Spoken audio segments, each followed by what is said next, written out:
അമൃതവേണി ലൈസ് കിറ്റ് presents daily news പ്രഭാത വാർത്തകൾ powered by Pulimoottil silks KSFE in association with Joy Alukkas. ഇത്തവണ ഫസ്റ്റ് അടിക്കില്ലേ നമ്മള്?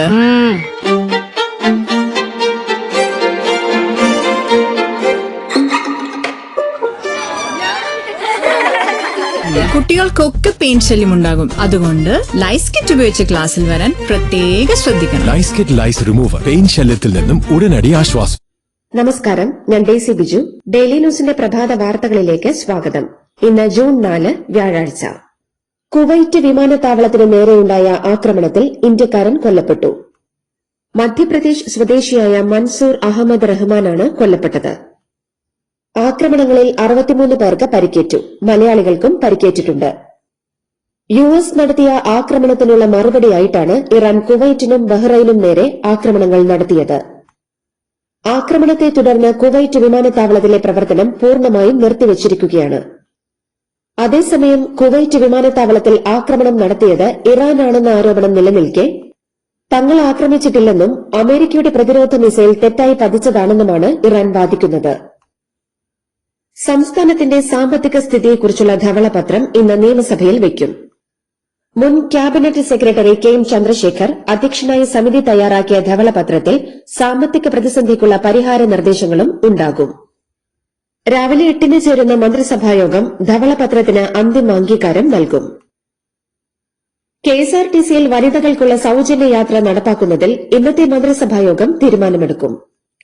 ഓർഡിനറി ഫാസ്റ്റ് പാസഞ്ചറുകളിൽ പദ്ധതി നടപ്പാക്കാനാണ് നീക്കം. നവീൻ ബാബുവിന്റെ മരണത്തിൽ അന്വേഷണം CBIക്ക് വിടാനും ക്യാബിനറ്റ് തീരുമാനമെടുക്കും. സംസ്ഥാനത്ത് പുതുതായി ആരംഭിച്ച ഓപ്പറേഷൻ തൂഫാൻ വൻ വിജയമെന്ന് സംസ്ഥാന പോലീസ് മേധാവി റവാഡ ചന്ദ്രശേഖർ. എല്ലാ ജില്ലകളിലും നടത്തിയ വ്യാപകമായ പരിശോധനയിൽ 104 കേസുകൾ രജിസ്റ്റർ ചെയ്യുകയും 137 പേരെ അറസ്റ്റ് ചെയ്യുകയും ചെയ്തു. അറസ്റ്റിലായ പ്രതികളെ വിശദമായി ചോദ്യം ചെയ്ത് മയക്കുമരുന്ന് ശൃംഖലയെ പിടികൂടുമെന്നും DGP. നിയമസഭയിലെ മീഡിയ റൂമിൽ കൃഷിമന്ത്രി T സിദ്ദിഖ് വിളിച്ചു ചേർത്ത വാർത്താ സമ്മേളനത്തിൽ കൃഷിവകുപ്പ് ഡയറക്ടർ ശ്രീറാം വെങ്കിട്ടരാമൻ പങ്കെടുത്തതിനെതിരെ മാധ്യമപ്രവർത്തകരുടെ പ്രതിഷേധം. മാധ്യമപ്രവർത്തകനായിരുന്ന KM ബഷീറിനെ വാഹനമിടിച്ച് കൊലപ്പെടുത്തിയ കേസിലെ പ്രതിയായ ശ്രീറാം വെങ്കിട്ടരാമനെ വാർത്താ സമ്മേളനം നടത്താൻ അനുവദിക്കില്ലെന്ന് മാധ്യമപ്രവർത്തകർ ശക്തമായ നിലപാടെടുത്തു. ഇതോടെ ശ്രീറാം വെങ്കിട്ടരാമൻ ഹാളിൽ നിന്നും പുറത്തേക്ക് പോയി. പ്രതിപക്ഷ നേതാവ് പിണറായി വിജയന്റെ വീട്ടിൽ നടന്ന എൻഫോഴ്സ്മെന്റ് ഡയറക്ടറേറ്റ് റെയ്ഡിനിടെ അക്രമങ്ങൾ ചെറുക്കാനെത്തിയ പോലീസ് ഉദ്യോഗസ്ഥരെ ആക്രമിച്ച കേസിൽ അറസ്റ്റിലായ SFI തിരുവനന്തപുരം ജില്ലാ പ്രസിഡന്റ് വിജയ് വിമലിന്റെ ജാമ്യാപേക്ഷ കോടതി തള്ളി.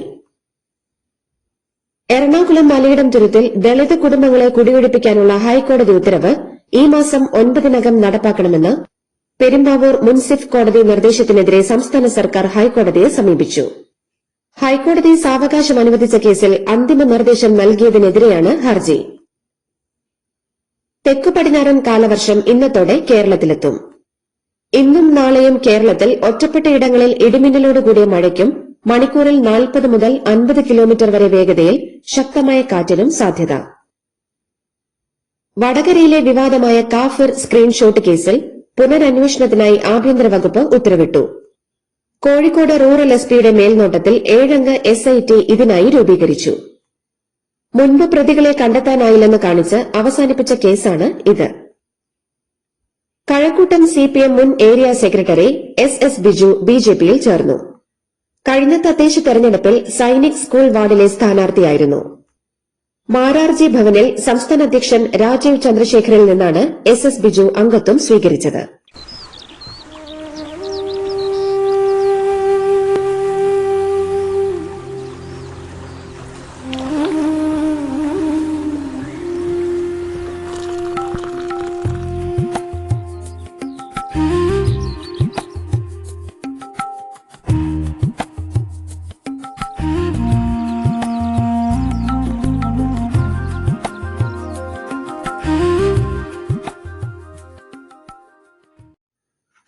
മത്സ്യബന്ധന ബോട്ടിലിടിച്ച് അപകടമുണ്ടായതിന് വിഴിഞ്ഞത്ത് കസ്റ്റഡിയിലായിരുന്ന വിദേശ കപ്പൽ MT സോളിസ് തീരം വിട്ടു. മാസങ്ങളായി വിഴിഞ്ഞത്ത് തുടർന്ന കപ്പൽ പുറപ്പെടുന്നതിന് മുന്നോടിയായി പലവ്യഞ്ജനങ്ങൾ ഉൾപ്പെടെ ശേഖരിച്ചാണ് കൊളംബോയിലേക്ക് തിരിച്ചത്. കൊച്ചി മെർക്കന്റൈൽ മറൈൻ വകുപ്പാണ് കപ്പലിന് യാത്രാനുമതി നൽകിയത്. കപ്പലുടമകളുമായി നടത്തിയ ചർച്ചകളെ തുടർന്നാണ് യാത്രാനുമതി. വിയറ്റ്നാം സ്വദേശികളായ 20 ക്രൂവാണ് കപ്പലിലുള്ളത്. ഓൺ ചെയ്ത് നിർത്തിയിട്ടിരുന്ന ഇലക്ട്രിക് ഓട്ടോറിക്ഷയിൽ കളിക്കുന്നതിനിടെ വാഹനം മുന്നോട്ട് നീങ്ങി കിണറ്റിലേക്ക് മറിഞ്ഞ 4 വയസ്സുകാരിക്ക് പരിക്ക്. തൃശൂരിൽ കുന്നംകുളം മരത്തങ്കോട് അമ്പലംപള്ളി സ്വദേശി ബിന്നി സീമ ദമ്പതികളുടെ മകൾ എൽസി എന്ന 4 വയസ്സുകാരിയാണ് അപകടത്തിൽപ്പെട്ടത്. ഓട്ടോറിക്ഷ ഡ്രൈവറായ കുട്ടിയുടെ അമ്മയുടെ പിതാവ് ഉച്ചഭക്ഷണം കഴിക്കാൻ വീട്ടിലേക്ക് വന്നപ്പോഴാണ് അപകടമുണ്ടായത്. മമതാ ബാനർജി പുറത്താക്കിയ വിമത നേതാവ് ഋതബ്രത ബാനർജിയെ ബംഗാളിൽ പ്രതിപക്ഷ നേതാവായി തൃണമൂൽ കോൺഗ്രസ് തെരഞ്ഞെടുത്തു. 59 എംഎൽഎമാരുടെ പിന്തുണ കത്തുമായി ഋതബ്രത ബാനർജി നിയമസഭാ സ്പീക്കറെ സമീപിച്ചിരുന്നു. മമതാ വിഭാഗത്തിൽ 21 പേർ മാത്രമാണ് ഉള്ളത്. ശോഭൻ ദേവ് ചതോപാധ്യയെ പ്രതിപക്ഷ നേതാവായി അംഗീകരിക്കണമെന്ന മമതാ ബാനർജി പക്ഷത്തിന്റെ കത്ത് സ്പീക്കർ തള്ളി. മമതാ ബാനർജി തന്നെയാണ് നേതാവെന്നും പാർട്ടിയെ പിളർത്തില്ലെന്നും ഋതബ്രത ബാനർജി പറഞ്ഞു. കർണാടകയിൽ മുഖ്യമന്ത്രിയായി ഡി.കെ. ശിവകുമാർ അധികാരമേറ്റു. ഉപമുഖ്യമന്ത്രിയായി ജി. പരമേശ്വരയും മന്ത്രിമാരായി മലയാളികളായ കെ. ജെ. ജോർജും യു.ടി. ഖാദറും അടക്കം 13 പേരും അധികാരമേറ്റു. ഗവർണർ തവാർചന്ദ് ഗെലോട്ട് സത്യവാചകം ചൊല്ലിക്കൊടുത്തു. ലോക്സഭാ പ്രതിപക്ഷ നേതാവ് രാഹുൽ ഗാന്ധിക്കും എഐസിസി അധ്യക്ഷൻ മല്ലികാർജ്ജുൻ ഖാർഗെയ്ക്കും മുൻ മുഖ്യമന്ത്രി സിദ്ധരാമയ്ക്കും ഒപ്പമാണ് ശിവകുമാർ എത്തിയത്. കെ. സി. വേണുഗോപാൽ, സുർജിത് സിംഗ് സുർജേവാല, കേരള മുഖ്യമന്ത്രി വി. ഡി. സതീശൻ, ആഭ്യന്തരമന്ത്രി രമേശ് ചെന്നിത്തല തുടങ്ങിയവർ പങ്കെടുത്തു. കർണാടകയിൽ മുഴുവൻ വിദ്യാർത്ഥികൾക്കും സൌജന്യ ബസ് പാസ് അനുവദിക്കാൻ മുഖ്യമന്ത്രി ഡി.കെ. ശിവകുമാറിന്റെ അധ്യക്ഷതയിൽ ചേർന്ന ആദ്യ മന്ത്രിസഭായോഗം തീരുമാനിച്ചു. സ്കൂൾ കോളേജ് വിദ്യാർത്ഥികൾക്ക് ബസ് യാത്ര സൌജന്യമാകും. കർണാടക കോൺഗ്രസ് അധ്യക്ഷനായി മുതിർന്ന നേതാവ് ബി. കെ. ഹരിപ്രസാദിനെ നിയമിച്ചു. AICC general secretary K. C. വേണുഗോപാലാണ് ഇക്കാര്യം അറിയിച്ചത്. തമിഴ്നാട്ടിൽ രാജ്യസഭാ തെരഞ്ഞെടുപ്പിലെ ഏക സീറ്റ് കോൺഗ്രസിന് നൽകി ടി.വി.കെ. തമിഴ്നാട് മുഖ്യമന്ത്രിയും തമിഴക വെട്രിക്കഴകം നേതാവുമായ വിജയ് തന്നെയാണ് ഇക്കാര്യം പ്രഖ്യാപിച്ചത്. പ്രവീൺ ചക്രവർത്തി സ്ഥാനാർത്ഥിയായേക്കും. എഐഎഡിഎംകെ എംപിയായിരുന്ന സി. വി. ഷൺമുഖം നിയമസഭാ തെരഞ്ഞെടുപ്പിൽ വിജയിച്ചതോടെ രാജ്യസഭാ അംഗത്വം രാജിവച്ച ഒഴിവിലേക്കാണ് തെരഞ്ഞെടുപ്പ്. കർണാടകത്തിന്റെ പുതിയ മുഖ്യമന്ത്രിയായി സത്യപ്രതിജ്ഞ ചെയ്ത കോൺഗ്രസ് നേതാവ് ഡി.കെ. ശിവകുമാറിന് അഭിനന്ദനങ്ങളുമായി പ്രധാനമന്ത്രി നരേന്ദ്രമോദി. ജനങ്ങളുടെ ക്ഷേമത്തിനായി കേന്ദ്ര സർക്കാർ കർണാടക സർക്കാരുമായി ചേർന്ന് പ്രവർത്തിക്കുമെന്ന് മോദി എക്സിൽ കുറിച്ചു. ആസാമിലെ വിശ്വനാഥ് ജില്ലയിൽ ഓടുന്ന കാറിൽ 15 വയസ്സുകാരിയെ കൂട്ടബലാത്സംഗത്തിനിരയാക്കിയ സംഭവത്തിൽ 5 പേർ അറസ്റ്റിൽ. നാട്ടുകാർ വാഹനം തടഞ്ഞു നിർത്തി പെൺകുട്ടിയെ രക്ഷപ്പെടുത്തുകയായിരുന്നു.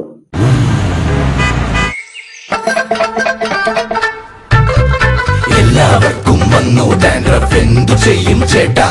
പേടിക്കണ്ട, ഇവിടുണ്ടല്ലോ ഡാൻഡ്രോക്യൂറ്റിൻ ഓയിൽ. ഉടനടി മാറും താരൻ, ഉപയോഗിക്കൂ വേഗം. അമൃത്വേനി ഡാൻഡ്രോക്വറ്റ്, the ultimate dandruff solution. പശ്ചിമേഷ്യൻ യുദ്ധ സാഹചര്യത്തിൽ കുതിച്ചുയർന്ന വിമാന ഇന്ധനവില ക്രമീകരിക്കുന്നതിന് വിമാന ഇന്ധനവില സ്ഥിരതാ ഫണ്ടിനായി 10,000 കോടി രൂപ കേന്ദ്ര സർക്കാർ വകയിരുത്തി.